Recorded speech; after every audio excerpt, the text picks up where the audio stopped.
Hello friends, in the previous video we have learned about some component of introduction skill और इस video में अब हम उन कंपोनेंट को कैसे यूज़ करना है अपने माइक्रो लेसन प्लान में उसके बारे में पढ़ेंगे। तो ये फर्स्ट जो लेसन प्लान है ये मैंने एक स्टोरी के मीडियम से बच्चों को इंट्रोड्यूस किया है। इस लेसन प्लान में कोऑर्डिनेट ज्योमेट्री को इंट्रोड्यूस किया गया है। तो जैसे कि आपको देख पा रहे हैं कि हम लेसन प्लान जब बनाते हैं तो उसमें सबसे पहले जनरल इन्फॉर्मेशन, फिर उसके बाद ऑब्जेक्टिव और उसके बाद प्रेजेंटेशन लिखते हैं। तो यहाँ पर ऑब्जेक्टिव में जो आएगा वो practice the component of introduction skill आएगा और प्रेजेंटेशन शुरू करने के लिए हमें यहाँ पर 3 कॉलम बनाने होंगे। Student teacher behaviour and component used. तो यहाँ पर जो मैंने यूज़ किया है वो स्टोरी एक बताई है जो कि एक ट्रू स्टोरी है, जो कि रेने देकार्ते जो कोऑर्डिनेट ज्योमेट्री के इन्वेंटर माने जाते हैं, उन्होंने किस तरह से हॉस्पिटल में लेटे हुए और वो जब एक रूफ टॉप में एक फ्लाई की पोजीशन को ऑब्ज़र्व करते हैं तो उनके दिमाग में ये किसी भी ऑब्जेक्ट की प्लेसिंग का एक ख्याल आया, तो उन्होंने कोऑर्डिनेट ज्योमेट्री को बताया।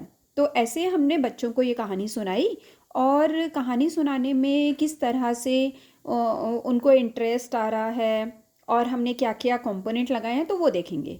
तो आप देख रहे हैं यहाँ पर सबसे पहले हमने जो कंपोनेंट लगाया है वो AR कंपोनेंट है, क्योंकि आप स्टोरी सुना रहे हैं और हम सबको पता है चाहे छोटे हों या बड़े सबको स्टोरी सुनने में इंटरेस्ट आता ही है। उसके बाद UAD, क्योंकि आप यहाँ पर यूजिंग अप्रोप्रिएट डिवाइस यानी कि स्टोरी का यूज़ कर रहे हैं तो यहाँ पर आप UAD कंपोनेंट का भी यूज़ कर सकते हैं।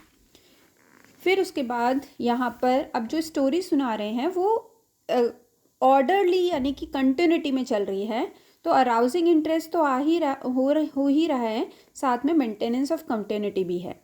तो इस तरह से हमने यहाँ पर मेंटेनेंस ऑफ कंटिन्यूटी का ये दोबारा से भी लगा दिया और उसके बाद रेलिवेंस जो है हमारा वो भी स्टेटमेंट लगा दिया, क्योंकि हम वर्बली जो हम टॉपिक को इंट्रोड्यूस कर रहे हैं वो हमारा रेलिवेंट है इस स्टोरी से, इसीलिए हमने यहाँ पर RS कंपोनेंट का यूज़ किया है। देन जब हमने ये स्टोरी कंप्लीट की उसके बाद हम बच्चों से कुछ क्वेश्चन पूछेंगे इसके बारे में, और आप देख पा रहे हैं कि यहाँ पर कुछ क्वेश्चंस के बच्चे जो आंसर कर रहे हैं वो हमने स्टूडेंट बिहेवियर में लिखा है।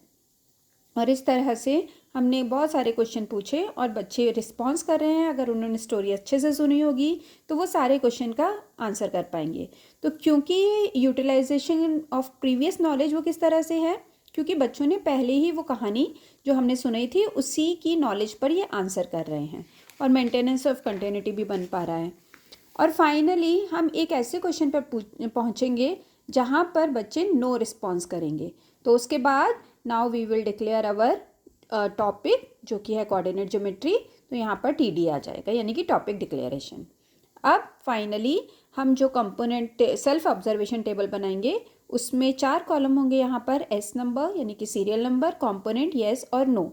और यहाँ पर आपने अगर सारे कंपोनेंट का यूज़ किया है तो आप टिक करेंगे, नहीं जो भी कंपोनेंट आपका रह जाता है उसमें नो का टिक कर देंगे, क्योंकि मैंने यहाँ पर सारे कंपोनेंट का यूज़ किया है तो मैं यहाँ पर येस कर दूँगी। और फाइनली हमारे माइक्रो लेसन प्लान में सिग्नेचर टेबल बनेगी जिसमें कि स्टूडेंट टीचर, ऑब्जर्वर और सब्जेक्ट टीचर का सिग्नेचर होगा। Thank you.